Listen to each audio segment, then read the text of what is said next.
Praise the Lord. प्रभु की आज की इस सभा में आप सबका स्वागत है। प्रभु आप सब लोगों को आशीष दे कि उसने हमें एक और ये नया दिन दिया कि हम उसके चरणों में आ सके और उसके वचन के द्वारा अपने लिए नसीहत को हासिल कर सके। हम परमेश्वर के वचन में चलेंगे। हम पढ़ेंगे यशायाह नबी की पुस्तक, उसका 49वां अध्याय और 13 आयत से लेके 16 आयत तक। यशायाह 49:13-16। और देखिए यहाँ परमेश्वर का वचन हमको बताता है, हे आकाश जय जयकार कर, हे पृथ्वी मगन हो, हे पहाड़ों गला खोलकर जय जयकार करो, क्योंकि यहोवा ने अपनी प्रजा को शांति दी है। यहोवा ने अपनी प्रजा को शांति दी है और अपने दीन लोगों पर दया की है। परंतु सिय्योन ने कहा, यहोवा ने मुझे त्याग दिया और मेरा प्रभु मुझे भूल गया। क्या ये हो सकता है कि कोई माता अपने दूध पिए बच्चे को भूल जाए और अपने जन्माए हुए लड़के पर दया ना करे? हाँ, वो तो भूल सकती है, परंतु मैं तुझे नहीं भूल सकता।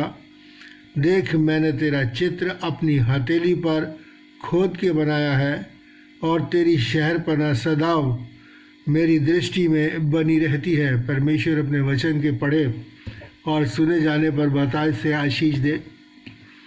यहाँ इस पैसेज में हम अगर 13वीं आयत को देखें तो यहाँ पर लिखा है, हे आकाश जय जयकार कर, हे पृथ्वी मगन हो, हे पहाड़ों गला खोल कर जय जयकार करो, क्योंकि यहोवा ने अपनी प्रजा को शांति दी है और अपने दीन लोगों पर दया की है। हम देखते हैं कि परमेश्वर अपनी प्रजा के लिए एक बड़ा इंतज़ाम करते हैं, उसके बाद बड़ा खुश होते हैं। लगता है परमेश्वर का मन जो है बहुत प्रसन्न है। क्योंकि वो खुशी किस बात की है?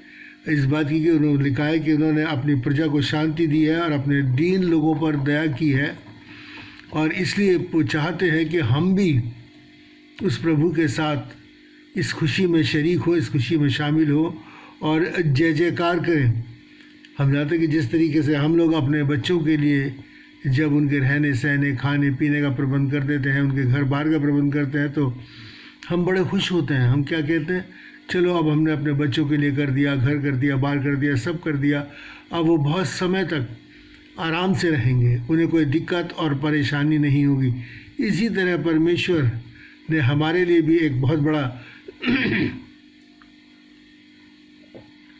बड़ा प्रबंध किया है और हमको शांति दी है, हमको शांति का राजकुमार दिया है, हमको प्रभु यीशु मसीह दिया है, हमको एक मुक्तिदाता दिया है, एक उद्धारकर्ता दिया है। और इसलिए वो कहता है कि खुश हो, क्योंकि उसने हमारे लिए एक ऐसा उत्तम प्रबंध कर दिया है हमारी मुक्ति का, हमारे उद्धार का, जो अनंत काल के लिए है, जो अनंत काल के लिए है।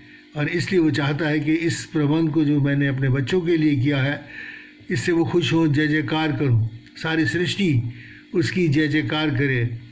लेकिन हम यहाँ देखते हैं कि उसके बच्चे जो उसकी प्रजा है वो क्या कहती है। हम पढ़ेंगे इसी के साथ 14वीं आयत, और वहाँ क्या लिखा है कि सिय्योन ने कहा, यानी कि उसकी प्रजा के लोगों ने, प्रजा ने कहा, यहोवा ने मुझे त्याग दिया और मेरा प्रभु मुझे भूल गया। यहोवा ने मुझे त्याग दिया और मेरा प्रभु मुझे भूल गया। कितना बुरा लगा होगा ये सुन के उस पिता परमेश्वर को कि मैंने इतना बड़ा इंतज़ाम इनके लिए किया, और यहाँ उसकी प्रजा का ये स्टेटमेंट है कि तू तो हमें भूल गया, तूने तो हमें त्याग दिया। कि हम, जैसे अभी मैंने कहा कि हम अपने बच्चों के लिए प्रबंध करते हैं, और अगर हमारे बच्चे ऐसा करें हमारे साथ कि तुमने हमारे लिए किया ही क्या है, तो हमें कितना बुरा लगेगा। हम शायद बहुत गुस्सा हो जाएं कि इतना सब कुछ कर दिया, हमने सारी ज़िंदगी लगा दी और अब ये बच्चे हमें ऐसा कर रहे हैं। लेकिन यहाँ प्रभु हमसे नाराज़ नहीं होता, प्रभु हमसे बिल्कुल भी नाराज़ नहीं होता, बल्कि वो हमको समझाते हैं हमारी भाषा में, हमारे स्तर पर, अपने आप को हमारे स्तर पर लेके आते हैं, और वो हमको समझाते हैं, हमारे स्वरूप और समानता में आकर हमको बताते हैं कि मैंने तुमसे कितना प्यार किया और कैसा है। देखिए 15वीं आयत में लिखा है, क्या हो सकता है कि कोई अपनी माता या दूध पिए बच्चे को भूल जाए? क्या ये हो सकता है? और अपने जन्माए हुए लड़के पर दया ना करे? प्रभु कहते हैं कि हाँ, वो तो भूल सकती है अपनी माता, परंतु मैं तुझे नहीं भूल सकता। क्या अपनी माँ अपने जन्माए हुए बच्चे को भूल सकती है, या उस बच्चे को जिसने उसे, उस लड़के को जिसने कि उसे जन्म दिया है, उस पर दया ना करे? ये एक ऐसी बात है जो कि संसार में एक माँ के लिए कहा जाए तो ये बिल्कुल भी कोई यकीन नहीं करेगा कि एक माँ अपने बच्चों को भूल सकती है या अपने जन्माए हुए बेटे पर दया ना करे। कोई यकीन नहीं करेगा। वो इतनी बड़ी एक अनहोनी सी बात है, लेकिन परमेश्वर कहते हैं कि हाँ, ये हो सकता है, ये हो सकता है, लेकिन मैं तुझे नहीं भूल सकता। लेकिन मैं तुझे नहीं भूल सकता। कितनी बड़ी बात प्रभु ने हमसे की है। देखिए वो हमारे स्तर पर कैसे हमको समझाते हैं। हम पढ़ेंगे फिलिपियों 2 उसका 7 और 8। और यहाँ देखिए परमेश्वर का वचन हमको बताता है, वरन अपने आप को शून्य कर दिया और दास के स्वरूप धारण किया और मनुष्य की समानता में हो गया, और मनुष्य के रूप में प्रकट होकर अपने आप को दीन किया, यहाँ तक आज्ञाकारी रहा कि मृत्यु, हाँ, क्रूस की मृत्यु भी सह ली। उसने अपने आप को शून्य कर दिया और मनुष्य की समानता में आ गया। वो महान परमेश्वर, वो सारी सृष्टि का रचयिता, मनुष्य की समानता में आ गया और अपने आप को ऐसा दीन किया कि शून्य कर दिया, खाली कर दिया हमारे लिए, अपनी सारी बादशाहत को हमारे ऊपर लुटा दिया। और यहाँ पर लिखा है कि और यहाँ तक आज्ञा रहा कि मृत्यु, हाँ, क्रूस की मृत्यु भी उसने हमारे, मेरे और आपके लिए सही। बड़ी शर्मनाक मृत्यु मानी जाती थी क्रूस की मृत्यु, लेकिन उसने इस मृत्यु को सह के हमारे लिए उद्धार का मार्ग खोल दिया। प्रभु यीशु मसीह ने हमारे लिए इतना बड़ा काम किया। वो कहता हमारी समानता में आ गया, हमारी समानता में आ गया और हमारे स्तर पे आके उसने वो ज़िंदगी जी जो हमें जीनी चाहिए, हमें जी के दिखाई।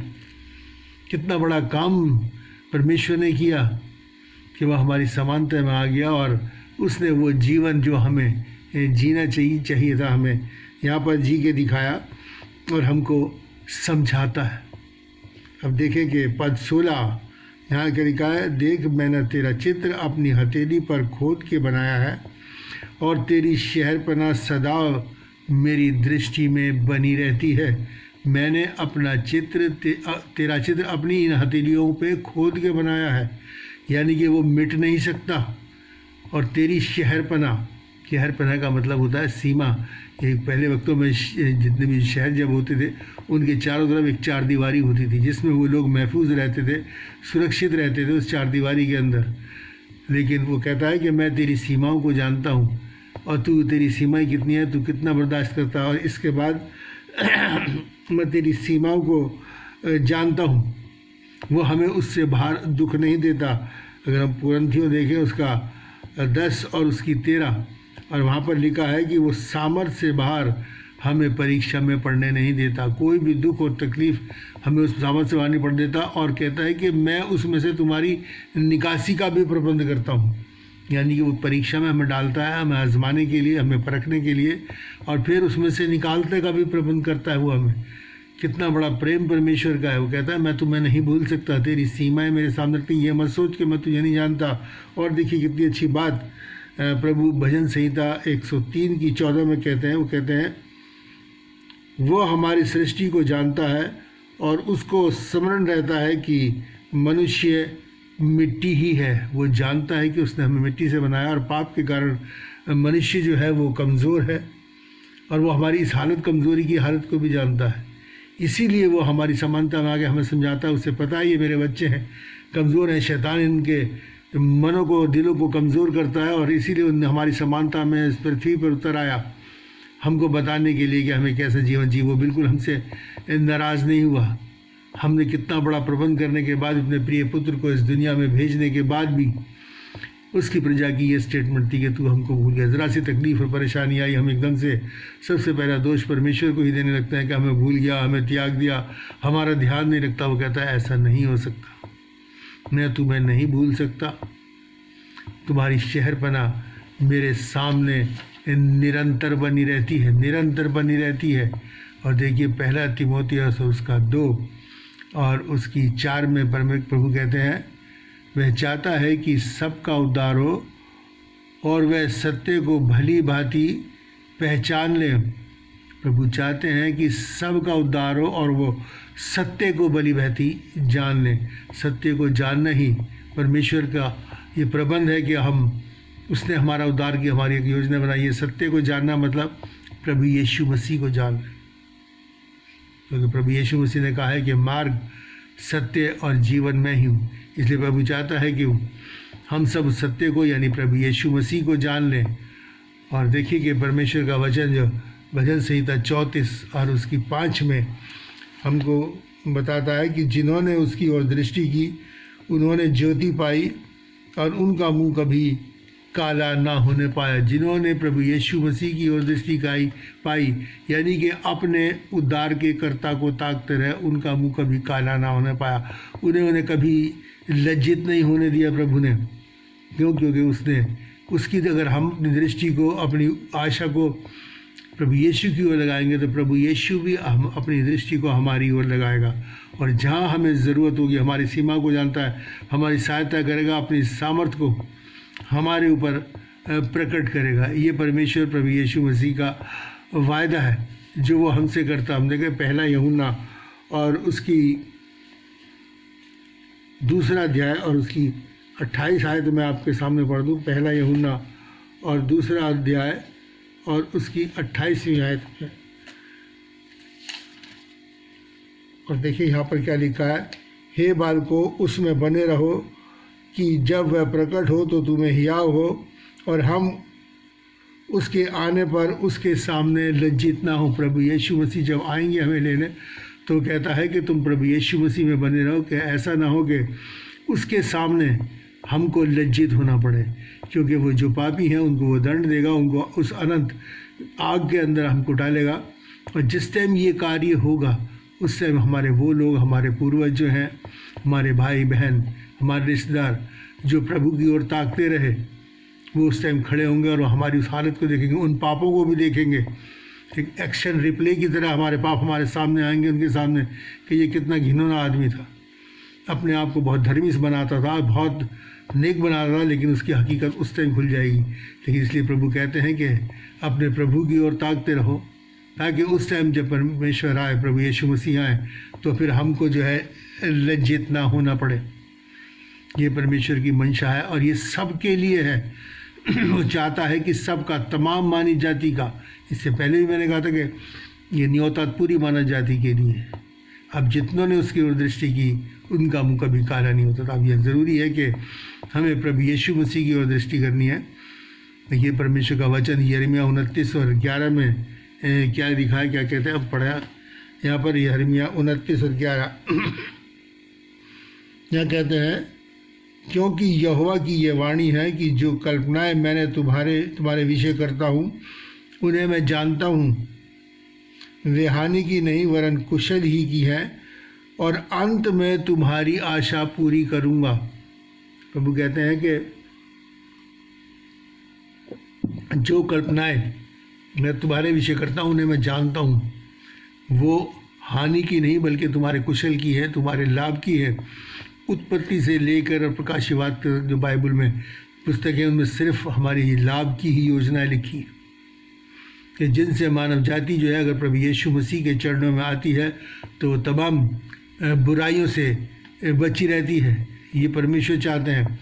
और क्या लिखा है कि अंत में मैं तुम्हारी आशा को पूरा करूँगा। ये एक बहुत बड़ा संदेश है और ये संदेश प्रभु यीशु पिता परमेश्वर ने आज से 2000 साल पहले पूरा कर दिया, कि उसने अपने प्रिय पुत्र प्रभु यीशु मसीह को इस दुनिया में भेजा, क्योंकि प्रभु यीशु मसीह ही हमारी वो जीवित आशा है। ये क्रिसमस का भी एक बहुत बड़ा संदेश है। ये अब हम जानते हैं कि अंत का समय प्रभु यीशु मसीह से शुरू होता है, क्योंकि परमेश्वर के वचन में लिखा है कि उसने आरंभ में हमारे बाप दादा से बातें करी, अंत में नबी और भविष्यवक्ताओं के द्वारा बातें करी, और उसके बाद लिखा है कि अंत में उसने पुत्र के द्वारा बात करी, और वो अंत का समय आज से 2020 साल पहले शुरू हो चुका। और लिखा है कि अंत में पूरी करा। उसने हमारी आशा, अपने वायदे को पूरा करा, हमारी आशा को पूरा करा और अपने प्रिय पुत्र प्रभु यीशु मसीह को इस दुनिया में भेजा। और यही वो आशा है, यही वो जय जयकार का संदेश है, यही वो प्रबंध है जो पिता परमेश्वर ने किया, जिसके लिए वो कहते हैं कि जय जयकार करो सिय्योन, तुम खुश हो, परमेश्वर के लिए खुश हो कि मैंने तुम्हें शांति दी है, एक ऐसा प्रबंध किया है। उसने हमें शांति का राजकुमार दिया है। प्रभु यीशु मसीह शांति का राजकुमार है, शांति का दाता है। और ये योजना परमेश्वर ने आज से 2000 साल पहले मेरे और आपके लिए पूरी करी। अब वो हमारे बीच में है। अब हमें उस योजना को एक्सेप्ट करना है और उस योजना के अनुसार अपने जीवन को व्यतीत करना है। परमेश्वर के उस प्रबंध को, उस शांति को जिससे वो आनंदित था, उस आनंद को अंत के दिन में यानी प्रभु यीशु मसीह को भेज के उसने उस आनंद को पूरा किया मेरे और आपके लिए और अपने वायदे को पूरा किया। अब उसके बाद प्रभु यीशु मसीह ने इस दुनिया में, जैसे मैंने कहा कि वो आया और उसने आके उस ज़िंदगी को जी के दिखाया जो ज़िंदगी मेरे और आपको जीने के लिए परमेश्वर ने दी थी, मेरे और आपको रचा था। और हमें उसी तरीके से अपनी ज़िंदगी को जीना है ताकि हम उस अनंत विनाश से बच सकें। इसी के साथ साथ हम पढ़ेंगे यिजकेल 33 और उसकी 11, यिजकेल नबी की पुस्तक उसका 33वां अध्याय और 11वें पद में यहाँ पर देखिए परमेश्वर का वचन हमको बताता है। यहाँ पर लिखा है कि मेरे जीवन की सौगंध, मैं दुष्ट के मरने से कुछ भी प्रसन्न नहीं होता, परंतु इससे कि दुष्ट मार्ग से फिरकर जीवित रहे। हे इज़राइल के घराने, तुम अपने बुरे काम से फिर जाओ, तुम क्यों मरो। प्रभु कहते हैं, जैसे इससे पहले भी पढ़ा, इसमें भी इस वचन में भी प्रभु क्या कहते हैं कि मैं दुष्ट के मरने से प्रसन्न नहीं होता।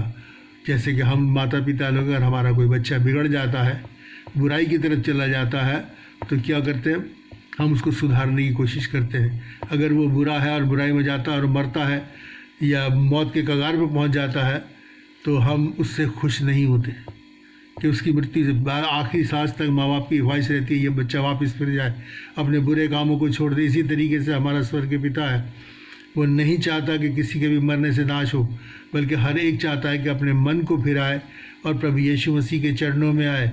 वो कहता है तुम क्यों मरो, इतना उत्तम प्रबंध मैंने किया है, तो तुम्हारे लिए मैं वो कहता है कि जय जयकार करो, गला खोल कर चिल्लाओ, खुश हो, आनंद करो कि मैंने तुम्हारे लिए तुम्हारे बचाव का प्रबंध कर दिया। यही खुशी को वो चाहता है कि हर एक इंसान के साथ हम बांट दें, ताकि हर एक बच्चा, क्या लिखा है कि तुम क्यों मरो, इतना उत्तम प्रबंध करने के बाद भी तुम क्यों मरो। हम ना मरें इसके लिए हमें क्या करना है। देखिए यिजकेल नबी की पुस्तक उसका इसी का 18वां अध्याय और उसकी हम पढ़ेंगे 31वीं आयत।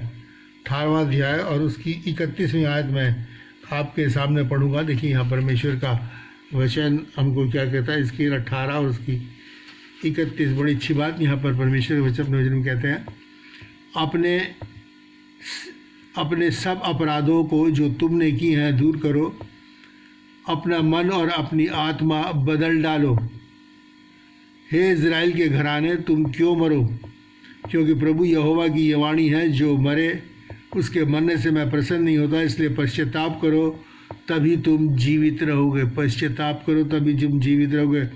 तुम क्यों मरो, क्या लिखा है कि तुम अपने मन और अपनी आत्मा को बदल डालो। तुम अपने मन और अपनी आत्मा को, वो बुरी आत्मा जो तुम्हारे अंदर है, जो तुम्हें बुराई की तरफ ले जाती है, जो तुम्हें हर बुरे काम करवाती है और प्रभु से दूर ले जाती है, उस आत्मा को बदल डालो। दाऊद भजन संहिता 51 के अंदर क्या कहते हैं, हे प्रभु तू उदार आत्मा देकर मुझे संभाल। हाँ, और यूहन्ना की पुस्तक में भी क्या लिखा है, वहाँ लिखा है कि प्रभु यीशु मसीह कहते हैं कि तुम मेरे नाम से पिता से मांगोगे तो वो तुम्हें एक सहायक देगा, अर्थात सत्य का आत्मा। जी हाँ, वो सहायक मांगे, हम वो आत्मा मांगे प्रभु यीशु मसीह पर विश्वास करके, पश्चाताप करके उससे मांगे, तो वो हमारी इस बुरी आत्मा को हम में से निकाल देगा। जैसे कि उसने अपने मंदिर की हैकल की सफाई की थी, उसी तरीके से वो हमारे इस हृदय रूपी हैकल की भी सफाई करेगा और तमाम बुराई निकाल के अपना आत्मा मेरे और आपके अंदर देगा। और यही आत्मा का बदलना, और फिर हमें अपने बुरे कामों से फिरना है, क्योंकि परमेश्वर का आत्मा बुराई में नहीं रहता, वह पवित्र है, सिद्ध है। इसलिए ज़रूरी है कि पहले अपने मन से अपनी बुराइयों को निकालें, प्रभु यीशु से विश्वास करें और प्रभु यीशु मसीह से प्रार्थना करें। तब हमें अपना पवित्र आत्मा, अपना सत्य का आत्मा, सत्य का सहायक देगा हमको, जो हमारी सहायता करेगा इस संसार में हमें चलने के लिए, बुराई से बचाने के लिए। और वो कहता है कि मैं किसी को जो मरे उससे मैं प्रसन्न नहीं होता, किसी के मरने से मैं प्रसन्न नहीं होता। हम सबको चाहता है, क्योंकि हम सब उसकी संतान हैं, कोई भी हो, किसी भी धर्म का हो, जाति का हो, किसी भाषा का हो, किसी कुल का हो, हम सब उसकी संतान हैं। और वो हर चाहता है कि हर एक अपने आप को, मन को फिराए और परमेश्वर प्रभु यीशु मसीह के नज़दीकी में आए, ताकि वो बचाया जाए। और ये उत्तम प्रबंध है जो प्रभु यीशु मसीह ने किया कि हमको शांति दी। और हमारा परमेश्वर क्या लिखा है? वो विश्वास योग्य परमेश्वर है, वो विश्वास योग्य परमेश्वर है। गिनती उसका 23 और 19 में लिखा है, वहाँ पर आपके सामने इसको पढ़ दूँ। गिनती उसका 23 और 19 के अंदर लिखा है,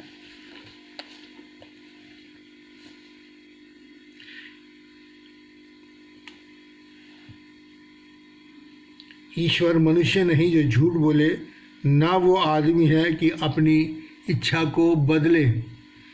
क्या जो कुछ उसने कहा उसे ना करे? क्या वह वचन देकर पूरा ना करे? बड़ी कहता है कि मैं मनुष्य नहीं जो झूठ बोलूं, या जो बात मेरे मुख से निकल गई मैं उसे पूरा ना करूं। इसलिए उसको हमें हर उसकी बात जो है, हर बात सच और विश्वास योग्य है। हम प्रभु यीशु मसीह कहता है कि प्रभु यीशु मसीह पर विश्वास कर तो तू और तेरा घराना उद्धार पाएगा। परमेश्वर ने जगत से ऐसा प्रेम किया कि उसने अपना इकलौता पुत्र दे दिया, ताकि जो कोई उस पर विश्वास करे नाश ना हो, हमेशा की ज़िंदगी पाए। ये वो उत्तम प्रबंध है जो परमेश्वर ने हमारे लिए किया कि हम उसके द्वारा बचाया जाए। प्रभु यीशु मसीह इस दुनिया में मेरे और आपके लिए है, पूरी मानव जाति के लिए इस दुनिया में आया कि पूरी मानव जाति जो है वो बचाई जाए। आगे देखिए, परमेश्वर अपने पहला यूहन्ना उसकी 4 और पहला यूहन्ना 4 और 10 और 11 में परमेश्वर का वचन हमको क्या कहता है? पहला यूहन्ना 4, 10, 11 कि प्रेम इसमें नहीं कि हमने परमेश्वर से प्रेम किया, पर इसमें है कि उसने हमसे प्रेम किया और हमारे पापों के प्रायश्चित के लिए अपने पुत्र को भेजा। हे प्रियो, जब परमेश्वर ने हमसे ऐसा प्रेम किया तो हमको आपस में प्रेम रखना चाहिए। उसने हमसे, प्रेम इसमें नहीं कि हमने उससे प्रेम किया, प्रेम इसमें है कि उसने हमसे, परमेश्वर ने हमसे प्रेम किया कि अपने प्रिय पुत्र को हमारे पापों के प्रायश्चित के लिए इस संसार के अंदर भेजा। यही वो उत्तम प्रबंध है जिसके लिए वो कहता है जय जयकार करो, पहाड़ों जय जयकार करो, सब आनंद मनाओ कि मैंने अपनी प्रजा को शांति दी है, शांति का राजकुमार दिया है कि तुम अपने पापों से प्रायश्चित करो, कि हम अपने पापों से फिर जाएं। ये है उसका प्रेम। हमारा प्रेम तो ये है कि हमें परमेश्वर से कुछ चाहिए, और उस चाहत में हम परमेश्वर से प्रेम करते हैं, क्योंकि वो जानता है कि वो सब कुछ का देने वाला है। लेकिन उसका प्रेम क्या है कि वो हमारे लिए करता है सब कुछ, यानी कि अपने प्रिय पुत्र को भी वो नहीं रख छोड़ता मेरे और आपके लिए। और देखें कि क्या लिखा भाई परमेश्वर के वचन में, यूहन्ना उसका 15 और 16, उसमें भी परमेश्वर मेरे आपको इसी बात को समझाते हैं। यूहन्ना उसका 15 और 16, यहाँ पर यूहन्ना 15 अध्याय उसकी 16वीं आयत में लिखा है, तुमने मुझे नहीं चुना, मैंने तुम्हें चुना है और तुम्हें नियुक्त भी किया है कि तुम जाकर फल लाओ और तुम्हारा फल बना रहे, और तुम मेरे पिता से जो कुछ मेरे पिता से मांगोगे वह तुम्हें दे। तुम मुझ में बने रहो, तुमने मुझे नहीं चुना बल्कि मैंने तुम्हें चुना है। अगर हम प्रभु यीशु मसीह के चुनाव के अंदर है तो मेरे प्रिय भाई बहनों, मैं आपको ये बात बताना चाहता हूँ कि हम धन्य हैं कि उस स्वर्गीय पिता ने, उस सारी सृष्टि के मालिक ने, जो कि पवित्र पवित्र पवित्र पवित्र सिद्ध है, हम उसके चुनाव में, अगर हम उसके चुनाव में तो हम उसके चुनाव को आदर दें, उसके वचन के अनुसार अपनी जीवन को व्यतीत करें, अपने पापों से पश्चाताप करें। यही वो आनंद का संदेश है जो पिता परमेश्वर ने हमको दिया, जिसके लिए हम कहते हैं यही वो क्रिसमस का संदेश है, जिसको कि उसने कहा कि मैं अंत में पूरा करूँगा, और उसने पूरा कर दिया। मेरा और आपका काम है कि उस प्रबंध को स्वीकार करना, उस प्रबंध को ग्रहण करना। तो ये मती और उसका 28 और उसकी 20 में परमेश्वर का वचन क्या कहता है? यहाँ लिखा है कि प्रभु यीशु ने कहा कि मैं जगत के अंत तक तुम्हारे साथ हूँ, क्योंकि वो विश्वास योग्य परमेश्वर है, वो हमें ना छोड़ेगा ना त्यागेगा। और इब्रानियों 13 और 5 में कहता है कि मैं तुझे ना कभी छोड़ूंगा और ना मैं कभी त्यागूंगा, ना मैं तुझे कभी छोड़ूंगा और ना मैं कभी तुझे त्यागूंगा। ये वो संदेश है आनंद का, जिसके लिए मैंने अभी कहा कि परमेश्वर ने कहा कि मैं अंत में पूरा करूंगा। अब क्या संदेश है? हम पढ़ेंगे लूका की पुस्तक, उसका दूसरा अध्याय और उसकी 10 और 11 आयत में यहाँ पर क्या लिखा हुआ है कि तब स्वर्गदूत ने कहा, मत डरो, देखो मैं तुम्हें बड़े आनंद का सुसमाचार सुनाता हूँ जो सब लोगों के लिए होगा। आनंद का सुसमाचार, वही सुसमाचार जो हमने पढ़ा यशायाह नबी 49 में कि जय जयकार करो, जय जयकार करो, खुश हो, उद्धारकर्ता जन्मा, ये ही मसीह प्रभु है। और इसका तुम्हारे लिए पता है कि तुम एक बालक को कपड़े में लिपटा हुआ और चरनी में पड़ा हुआ पाओगे। यही मसीह यीशु है, यही हमारा उद्धार करता है, यही आनंद का समाचार है जो हमको दिया गया, जिसके लिए परमेश्वर प्रसन्न होते हैं, खुश होते हैं, चाहते हैं कि हम भी उसके साथ खुश हों। अब जबकि परमेश्वर ने अपनी इस योजना को मेरे और आपके जीवन में पूरा कर दिया है, तो मेरे और आपके लिए ज़रूरी है कि मैं और आप उसके वचन के अनुसार अपने जीवन को व्यतीत करके इस प्रबंध को एक्सेप्ट कर लें, इस पर प्रबंध को अपना लें। उस तरीके से जैसे कोई इंश्योरेंस की पॉलिसी अगर हम लेते हैं, जब तक हम उस पॉलिसी को एक्सेप्ट नहीं करेंगे, उसको नहीं लेंगे, हमारे जीवन में वो बेनिफिट्स उस इंश्योरेंस के हमारे जीवन में काम नहीं करेंगे। इसी तरीके से ये परमेश्वर की सिक्योरिटी का प्रबंध है जो मानव जाति के लिए। जब तक हम प्रभु यीशु मसीह को ग्रहण नहीं करेंगे, प्रभु यीशु मसीह पर विश्वास नहीं करेंगे, तमाम जो बेनिफिट्स प्रभु हमको देना चाहता है, स्वर्ग जीवन देना चाहता है, अनंत जीवन देना चाहता है, पापों से मुक्ति देना चाहता है, मन की शांति देना चाहता है, हमारे तमाम आंसुओं को पोंछना चाहता है, हमें चैन इत्मीनान देना चाहता है, वो हमारे जीवन में नहीं आ सकता, कभी नहीं आ सकता। इसके लिए ज़रूरी है मेरे और आपको प्रभु यीशु मसीह पर विश्वास करना और उसे एक्सेप्ट करना। अंत में शुरू में जो वचन पढ़े उसमें यशायाह 49 और उसकी 15-16 मैं आपके सामने पढ़ूंगा। क्या हो सकता है कोई माता अपने दूध पिए बच्चे को भूल जाए और अपने जन्माए हुए लड़के पर दया न करे? हाँ, वो तो भूल सकती है, परंतु मैं तुझे नहीं भूल सकता। देख, मैंने तेरा चित्र अपनी हथेलियों पर खोद के बनाया है और तेरी शहरपना सदैव मेरे सामने बनी रहती है, तेरी शहरपना सदैव मेरे सामने बनी रहती है। और इसी के आगे मैं ये भी आपके सामने पढ़ दूँ, यहेजकेल नबी की पुस्तक जो अभी पढ़ा था उसका 33वां अध्याय और 11वीं आयत। इसलिए उसने कहा कि परमेश्वर की ये वाणी है कि मेरे जीवन की सौगंध, अपनी शपथ खा के परमेश्वर कहते हैं, कितनी बड़ी बात है कि हम पापी मनुष्यों के लिए सौगंध की, मैं दुष्ट के मन से कभी प्रसन्न नहीं होता, परंतु इससे कि दुष्ट अपने मार्ग से फिरकर जीवित रहे। हे इज़राइल के घराने, यानी कि हे उसकी प्रजा, अपने बुरे काम से फिर जाओ और तुम क्यों मरो। परमेश्वर हम सबको आशीष दे इन वचनों के द्वारा कि हम उसके इस प्रबंध को अपनाएं और प्रभु की तमाम नेमतें, बरकतें और आशीष को पाएं और हमेशा की इस ज़िंदगी को पाकर हम जब वो हमें लेने आए तब हमें लज्जित ना होना पड़े, बल्कि हम उसके साथ उन स्वर्गीय स्थानों पर जाएं जो उसने मेरे और आपके लिए तैयार की हैं। और ये भी एक क्रिसमस का संदेश है जो यशायाह नबी ने मेरे और आपके सामने रखा, जिसे आज से 2020 साल पहले परमेश्वर ने पूरा कर दिया, जबकि उसने अपने वायदे को पूरा करा कि मैं अंत में तुम्हारी आशा पूरी करूँगा। प्रभु आप सबको आशीष दे। हम प्रार्थना मांगें।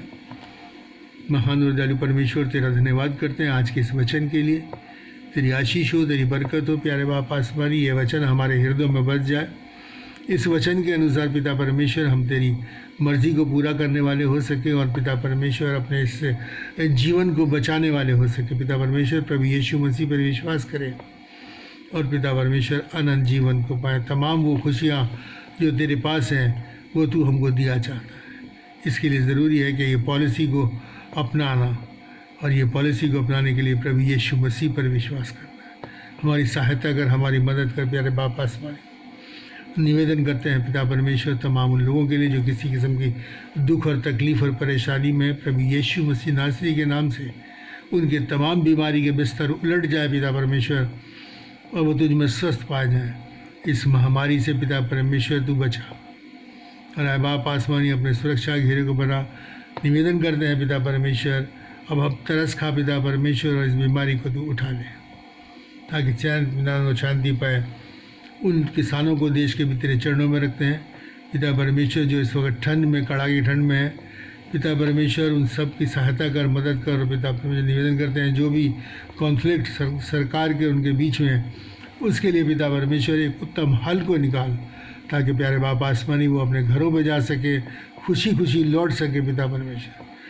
तुझसे निवेदन करते हैं, विनती करते हैं, सबके लिए आशीष मांगते हैं, प्रार्थना प्रभु यीशु के नाम से, आमीन। और अब हमारे प्रभु यीशु मसीह का अनुग्रह, पिता का प्रेम और पवित्र आत्मा की सहभागिता हम सबके साथ, तमाम विश्वासियों के साथ और हर एक सुनने वाले के साथ अब से लेकर हमेशा तक होती रहे, आमीन। प्रभु का धन्यवाद हो कि आज के वचन में हम जा सके और परमेश्वर की उस उत्तम योजना, उस प्रबंध को बारे में हम जान सके। अब मेरा और आपका कर्तव्य है कि हम उस प्रबंध को अपनाएं, इस वचन को सब्सक्राइब करें, इस वचन को ज़्यादा शेयर करें और अपने कमेंट्स भी लिखें। प्रभु आप सबको बहुतायत से आशीष दे, और ये वचन हम सबको ज़िंदगियों में आशीष का कारण हो, हम मुबारक हो, और पिता परमेश्वर के साथ हम हमेशा की ज़िंदगी में दाखिल हो सकें। God bless you.